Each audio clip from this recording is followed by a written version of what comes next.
Hello travellers 5வது நாள் நம்ம என்னென்ன எக்ஸ்ப்ளோர் பண்ணணும் அப்படிங்கிறத ஆல்ரெடி வீடியோவில் சொல்லியிருப்போம். அதில் ஃபைனலாக வந்து பார்த்திங்க அப்படின்னா வந்துட்டு நம்ம அந்த பிணங்கள் எரியறதெல்லாம் பார்த்ததுக்கப்புறமேட்டு 4 மணிக்கெல்லாம் போய் வெயிட் பண்ண ஆரம்பிச்சிட்டோம். எங்கே அப்படின்னு பார்த்தீங்கன்னா கங்கா ஆரத்தி காமிக்கிற இடத்துல. அதாவது காசிக்கு வந்தீங்க அப்படின்னா கண்டிப்பாக மிஸ் பண்ணக்கூடாத ஒரு இது பார்த்திங்க அப்படின்னா கங்கா ஆரத்தி. கங்கா ஆரத்தியே வந்து 2 இடத்துல காமிப்பாங்க. ஒரு இடம் பார்த்திங்க அப்படின்னா இப்போ நான் ஈவினிங் வந்து 6 மணிக்கு காமிக்கிறது வந்து தசவந்தா காடு. நீங்கள் காலையில் பார்க்கணும் அப்படின்னு நினச்சிங்கன்னா அசிகாடு வந்து போனீங்க அப்படின்னா காலையில் பார்க்கலாம். ஸோ 2 இடத்துல கங்கா ஆரத்தி காமிக்கிறாங்க. ரொம்ப பயங்கரமாக சூப்பராக இருந்துச்சு. அந்த சேர்லையெல்லாம் நீங்கள் உட்காரணும் அப்படின்னா 3 மணிலேருந்தே உட்கார ஆரம்பிச்சிடுறாங்க. ஆனால் ஸ்டார்ட் பண்ணுறது 6:30க்கு தான் ஸ்டார்ட் பண்ணுவாங்க. அந்த சேர் தேவையில்லை அப்படின்னா இங்கிட்ட எதிர்த்தாப்புல போட்லேயும் நிறையா பேர் உட்கார வைக்கிறாங்க. அதுக்கு பார்த்தீங்கன்னா போட்டில் அந்த முழுசாக அந்த ஆரத்தி மட்டும் 1 ஹவர் நடக்குது. அந்த போட்டில் உட்கார வைக்கிறதுக்கு ஒரு ஆளுக்கு 200 வாங்குறாங்க. ஆனால் நாம வந்து பட்ஜெட் ட்ராவலர் ஆச்சு. அதனால் வந்துட்டு தனியாக சும்மாவே உட்காந்துட்டோம் வெளியில். முன்னாடி அந்த எதிர்த்தாப்பில் உட்கார்றது அப்படின்னாலும் அதுக்கும் காசு கிடையாது. ஸோ செம்மையாக என்ஜாய் பண்ணிவிட்டு அதுவும் அந்த ஹர ஹர மகாதேவ் அப்படின்னு எல்லோரும் ஒரே டைமில் கை தூக்குறதா இருக்கட்டும், அந்த ஜெய் சொல்கிறதா இருக்கட்டும், செம்ம வைப் அப்படி புல்ல அரிச்சிருச்சு.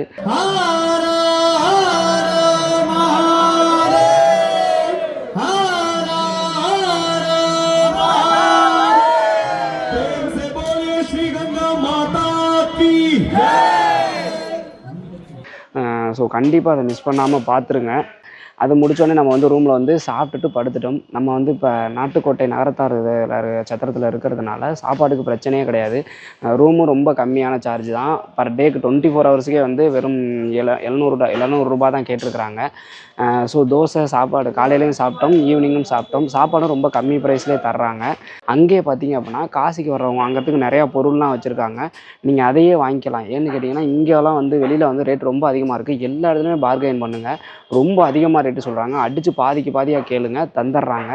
ஸோ அந்த மாதிரி வந்து நீங்கள் இங்கே நாட்டுக்கோட்டை நகரத்தாருக்கு வந்தீங்க அப்படின்னா நீங்கள் இங்கே வந்துட்டு திங்ஸ் எல்லாம் வாங்கிக்கலாம். இன்னொரு முக்கியமான விஷயம் என்ன அப்படின்னு கேட்டிங்கன்னா, சப்போஸ் உங்களுக்கு நாட்டுக்கோட்டை நகரத்தாரில் வந்து ரூம் இல்லை, ஃபுல்லாக இருக்குன்ற மாதிரி ஒரு சுச்சுவேஷன் வந்துச்சு அப்படின்னா அவங்க வந்து லாக்கர் தராங்க. அந்த லாக்கரில் உங்கள் ட்ரெஸ்ஸு உங்கள் திங்ஸை வச்சுட்டு நீங்கள் வெளியில் எக்ஸ்ப்ளோர் பண்ணலாம். அந்த மாதிரியும் பண்ணுறாங்க. அப்படி உங்களுக்கு ஓகே அப்படின்னா அதை கூட நீங்கள் பயன்படுத்திக்கலாம். ஓகேங்களா? ஸோ வெற்றிகரமாக வந்துட்டு டே 5 வந்து முடிஞ்சிருச்சு. நேற்று இதுதான் நடந்தது. இப்போ வந்து டே 6 வந்து இன்றைக்கி ஸ்டார்ட் ஆகிருக்கு. இன்றைக்கி தான் பார்த்தீங்க அப்படின்னா வந்துட்டு இன்னும் சுற்றி பைரவா கோயிலேருந்து இன்னும் காசியில் என்னென்ன இடம் எக்ஸ்ப்ளோர் பண்ணுறதுக்கு இருக்குது அப்படிங்கிறத இன்றைக்கி வந்து நம்ம பார்க்க போகிறோம். ஸோ என்னென்ன அப்படிங்கிறத டே 6ல் பார்த்துருவோம். இன்றைக்கி மத்தியானமே நம்ம கிளம்பிடுவோம். காசிலேருந்து கிளம்பி அடுத்தது ராமர் கோயில் போகிறோம். ராமர் கோயிலை எக்ஸ்ப்ளோர் பண்ணிவிட்டு அங்கேருந்து நேராக ஊருக்கு தான் போக போகிறோம். ஸோ இன்னும் 2 இடம் இருக்குது. ராமர் கோயில் நீங்கள் போனீங்க அப்படின்னா என்னென்ன பார்க்கணும், அங்கே என்னென்ன பண்ணக்கூடாது, அங்கே எங்கே தங்க போகிறோம் அப்படின்ற எல்லாத்தையுமே வந்துட்டு கண்டினியூஸாக பார்ப்போம்.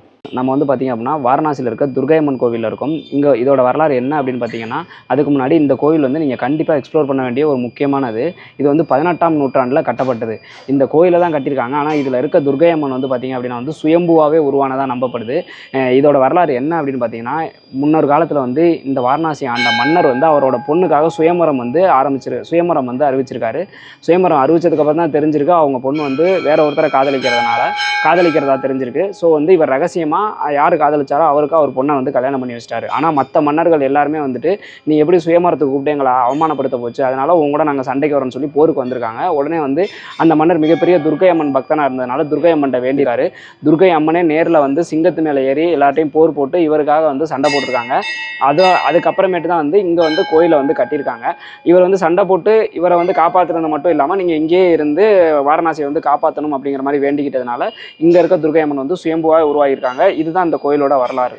அடுத்ததான் நீங்கள் வர வேண்டிய இடம் என்ன அப்படிங்கிறதையும் அதோட வரலாறு என்ன அப்படிங்கிறதையும் சொல்கிறேன். அதுக்கு முன்னாடி இப்போ தான் நீங்கள் நம்ம சேனலுக்கு வர்றீங்க அப்படின்னா இந்த இதில் வந்துட்டு பார்த்தீங்க அப்படின்னா இப்போ நம்ம வந்து காசியை பற்றி டீட்டெயிலாக வந்துட்டு நீங்கள் எப்படி வந்து காசி யாத்திரை தொடங்கணும், எப்படி முடிக்கணும் அப்படிங்கிறத பற்றி டீட்டெயிலாக சொல்லிட்டு வரோம். அதில் இப்போ நம்ம வந்து காசியை வந்துட்டு எப்படி எக்ஸ்ப்ளோர் பண்ணணும், எந்தெந்த இடத்துக்கு கண்டிப்பாக நீங்கள் போகணும் அப்படிங்கிறத பற்றி சொல்லிட்டு வரோம். இந்த மாதிரியான இன்ஃபர்மேஷன் ட்ராவல் விளாக்லாம் நீங்கள் பார்க்கணும்னு நினச்சிங்க அப்படின்னா வந்துட்டு மறக்காம நம்ம சேனலை சப்ஸ்கிரைப் பண்ணி வச்சுக்கோங்க. ஓகே, அடுத்ததான் நீங்கள் வர வேண்டிய இடம் துளசி மானஸ் டெம்பிள்.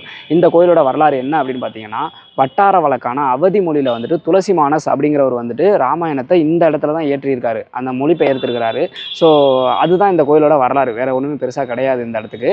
ஆனால் நீங்கள் வர்ற வழியிலே இருக்குது, நீங்கள் அதை பார்த்துட்டு வரலாம். உள்ளர வந்து பார்த்திங்க அப்படின்னா ராமன், சீதா, லட்சுமி அதெல்லாம் இருக்காங்க. இன்னொரு சைடு வந்து பார்த்திங்க அப்படின்னா அன்னபூர்ணி இருக்காங்க. அதுக்கு பக்கத்துலேயே வந்துட்டு பெருமாள் இருக்கார். இந்த கட்டடத்தை கட்டினது வந்து பார்த்திங்க அப்படின்னா பிர்லா குடும்பத்தினர் தான் இந்த கட்டடத்தை கட்டியிருக்கிறாங்க. நம்ம ஃபஸ்ட்டு சொன்ன துர்கா மந்திர்லேருந்து வெறும் 200 மீட்டர் டிஸ்டன்ஸ்லாம் இந்த கோவில் இருக்குது. ஸோ வந்து அங்கேருந்து நீங்கள் நடந்தே கூட வந்துடலாம். அடுத்ததாக நீங்கள் பார்க்க வேண்டிய இடம் என்ன அப்படின்னு பார்த்தீங்கன்னா த்ரீதேவ் டெம்பிள். இது எங்கே இருக்குது அப்படின்னு பார்த்தீங்கன்னா நம்ம ஏற்கனவே பார்த்த துளசி மாடா டெம்பிள்லேருந்து பார்த்தீங்க அப்படின்னா வந்துட்டு ஒரு 500 மீட்டர் டிஸ்டன்ஸில் தான் இருக்குது. இந்த கோயிலோட வரலாறு என்ன அப்படின்னு பார்த்தீங்கன்னா இது வந்து பிரம்மா விஷ்ணு சிவன் 3 பேருக்காகவும் கட்டப்பட்ட கோயில். 3 பேரும் ஒரே இடத்துல இருக்காங்க. அதே மாதிரி பார்த்தீங்க அப்படின்னா 3 நதிகளுக்காகவும் கங்கா யமுனா சரஸ்வதிங்கிற 3 நதிகளுக்காகவும் கட்டப்பட்ட கோயில். இந்த ரெண்டுமே வந்துட்டு இங்கே இருக்குது. ஸோ இதுதான் இந்த கோயிலோட வரலாறு. அடுத்ததாக நீங்கள் பார்க்க வேண்டிய இடம் பார்த்தீங்க அப்படின்னா வந்துட்டு அனுமான் வந்து துளசிதாசருக்கு நேரடியாக காட்சி கொடுத்த இடம். இது எங்கே இருக்குது அப்படின்னு பார்த்தீங்கன்னா நம்ம கடைசியாக த்ரீதேவ் டெம்பிள் பார்த்தோம் பார்த்தீங்களா, அதுலேருந்து ஒரு 1/2 கிலோமீட்டர் தூரத்தில் தான் இருக்குது. இங்கே வந்து பார்த்தீங்க அப்படின்னா வந்துட்டு ஹனுமான் வந்து நேரடியாக துளசிதாசருக்கு வந்து காட்சி கொடுத்துருக்காரு. அதே மாதிரி 2006 வந்து இந்த கோயிலில் 3 குண்டு வெடிப்பு சம்பவங்களும் நடந்திருக்குது. இந்த கோயில் இப்போ எதுக்கு ஃபேமஸ் அப்படின்னு பார்த்தீங்கன்னா சனி தோஷத்துலேருந்து நீங்கிறதுக்கு வந்து இங்கே பயங்கரமான ஃபேமஸாக இருக்குது. ஸோ இங்கே வந்தீங்க அப்படின்னா ஹனுமான் நேரில் காட்சி கொடுத்த இடத்த வந்து பார்க்க மறந்துடாதீங்க. அடுத்ததாக எங்கே போகலாம் அப்படிங்கிறத அடுத்த வீடியோவில் சொல்கிறேன். மறக்காம நம்ம சேனலை சப்ஸ்கிரைப் பண்ணி வச்சுக்கோங்க. நம்ம காசி யாத்திரையில் வந்து பார்த்திங்க அப்படின்னா வந்துட்டு மிக மிக முக்கியமாக இந்த கோயிலுக்கு வந்தே ஆகணுமா. அதாவது நீங்கள் காசி யாத்திரை வர்றீங்க அப்படின்னா இந்த கோவிலுக்கு வராமல் நீங்கள் போனீங்க அப்படின்னா உங்களோட காசி யாத்திரை வந்து முழுமை அடையாது அப்படிங்கிற மாதிரி சொல்கிறாங்க. காசி யாத்திரையில் எப்படி வந்துட்டு நம்ம திரிவேணி சங்கமம் போகணுமோ, எப்படி வந்து நம்ம கயா போகணுமோ, அதே மாதிரி இந்த கோயிலுக்கு வந்தே ஆகணும் அப்படிங்கிற மாதிரி சொல்கிறாங்க. இதுக்கு வந்து ஒரு மிகப்பெரிய வரலாறு இருக்குது. இந்த கோவிலோட பேர் 2 விதமாக சொல்கிறாங்க. கோடி மாதா டெம்பிள், சோழி மாதா டெம்பிள் அப்படிங்கிற மாதிரி சொல்கிறாங்க. ஸோ இதோட வரலாறு என்ன அப்படிங்கிற மாதிரி பார்த்துடலாம். இவங்களை வந்து எப்படி இந்த சோழி மாதாவை வந்து எப்படி சொல்கிறாங்க அப்படின்னா சிவனோட தங்கச்சி அப்படிங்கிற மாதிரி சொல்கிறாங்க. 2 விதமாக வரலாறு சொல்கிறாங்க. ரெண்டையுமே நான் சொல்கிறேன்.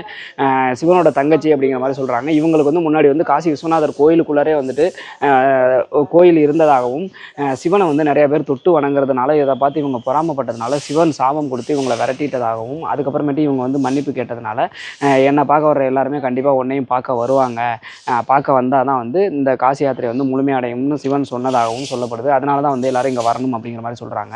இன்னொரு விதமாகவும் வரலாறு சொல்கிறாங்க. இந்த சோழி மாதா அப்படிங்கிறவங்க வந்து பார்த்திங்க அப்படின்னா தாழ்த்தப்பட்ட மக்கள் வந்து நிழலை கூட வந்து பார்க்க கூட மாட்டாங்களாம், பார்த்தாவே தோஷமாயிரும் அப்படிங்கிற மாதிரி நினைப்பாங்களாம். ஆனால் வந்து காசியை பொறுத்த வரைக்கும் எல்லாருமே சமம். இவங்க வந்து ஒரு டைம் அவங்க ஊரில் இருக்கையில் தாழ்த்தப்பட்ட மக்களோட நிழலை வந்து பார்த்துட்டாங்களாம். அதனால அந்த பாவத்தை போக்குறதுக்காக காசிக்கு வந்திருக்காங்க. காசியில் வந்து எல்லாருமே சமங்கிறது தெரியாமல் இங்கேயும் அந்த பாகுபாடு பார்த்துருக்காங்க. அதனால பார்த்திங்க அப்படின்னா அன்னபூர்ணி அம்மன் வந்துட்டு இவங்களுக்கு வந்து தாழ்த்தப்பட்ட இடத்துலையே நீ போய் இரு அப்படிங்கிற மாதிரி சாபம் கொடுத்துட்டாங்க.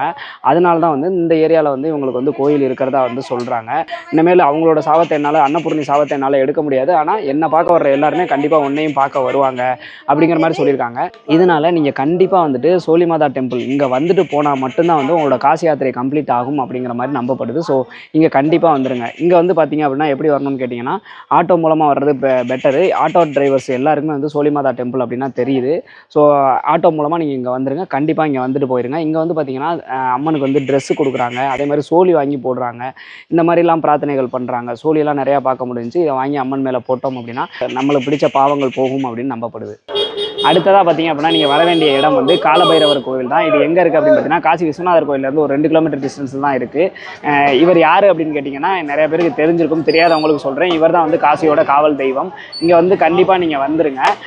இவரோட வரலாறு என்ன அப்படின்னு கேட்டிங்கன்னா இவர் தான் காசிக்கு காவல் தெய்வமாக இருந்திருக்காரு. அனுமான் வந்துட்டு பார்த்தீங்க அப்படின்னா வந்துட்டு இங்கே வந்துட்டு லிங்கம், அதாவது ராமர் வந்து ராமேஸ்வரத்தில் இருந்தப்ப அவர் அதாவது இலங்கையில் நிறைய பேர் இறந்தாங்க பார்த்தீங்களா, அதனால இவருக்கு பாவம் வந்திருக்கும். அந்த பாவத்தை போக்குறதுக்காக லிங்கம் எடுத்துகிட்டு வர சொல்லியிருப்பாரு. அந்த லிங்கத்தை எடுக்கிறதுக்காக அனுமன் இங்கே வந்திருக்காரு. காலபைரவர்கிட்ட அனுமதி வாங்காமல் எடுத்ததுனால அனுமனுக்கும் அவருக்கும் பெரிய போரே வந்திருக்குது.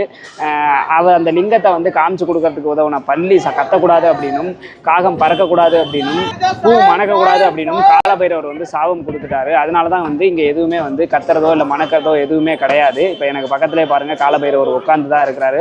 இதை பார்த்தா எனக்கு வந்து அவர் ஆசீர்வாதம் பண்ணுற மாதிரி தோணுது. ஸோ வந்து இங்கே வந்தீங்க அப்படின்னா கோயில் ரொம்ப சின்னதாக தான் இருக்குது. கியூ பயங்கரமாக நிற்கிது. கொஞ்சம் சீக்கிரமே வந்துருங்க.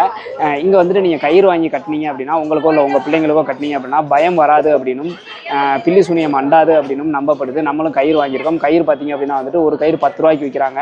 ஊரில் இருக்க மாதிரி கயிறு பார்த்தீங்க அப்படின்னா ஒரு 10 கயிறு வந்து 50 ரூபா அந்த மாதிரிலாம் விற்கிறாங்க. ஸோ இதை வாங்கி கட்டிக்கங்க. கிட்டத்தட்ட வந்து நம்ம காசியை ஃபுல்லாகவே எக்ஸ்ப்ளோர் பண்ணி முடிச்சாச்சு. இதுக்கப்புறமேட்டு பார்த்தீங்க அப்படின்னா நம்ம இன்றைக்கி மத்தியானமே ட்ரெயினில் ஏறி நம்ம ட்ரெயின் டிக்கெட் புக் பண்ணிட்டோம். அயோத்தியா போக போகிறோம். அயோத்தியாவில் போய்ட்டு ராமர் கோவிலில் வந்து அங்கே அயோத்தியாவை எக்ஸ்ப்ளோர் பண்ண போகிறோம். அதுக்கப்புறம் தான் நம்ம ஊருக்கு கிளம்ப போகிறோம். ஸோ இது வரைக்கும் வந்து பார்த்திங்க அப்படின்னா வந்து காசியை நம்ம தெளிவாக எக்ஸ்ப்ளோர் பண்ணிட்டோம். காசி வர்றவங்களுக்கு இதுவே வந்து போதுமானதாக இருக்கும். இன்னும் இதில் உங்களுக்கு ஏதாவது சந்தேகம் இருக்குது அப்படின்னா கமெண்ட் செக்ஷனில் கேளுங்க. அதுவும் நாங்கள் வந்து உங்களுக்கு தெளிவாக எக்ஸ்பிளைன் பண்ணுறோம். ஓகேங்களா? ஸோ இந்த மாதிரியான ட்ராவல் விளாக்லாம் நீங்கள் தெரிஞ்சுக்கணும்னா மறக்காம நம்ம சேனலை சப்ஸ்கிரைப் பண்ணி பெல் ஐக்கானை கிளிக் பண்ணி வச்சுக்கோங்க. காலபைரவரே சப்ஸ்கிரைப் பண்ண சொன்னீங்கன்னா நல்லாயிருக்கும்.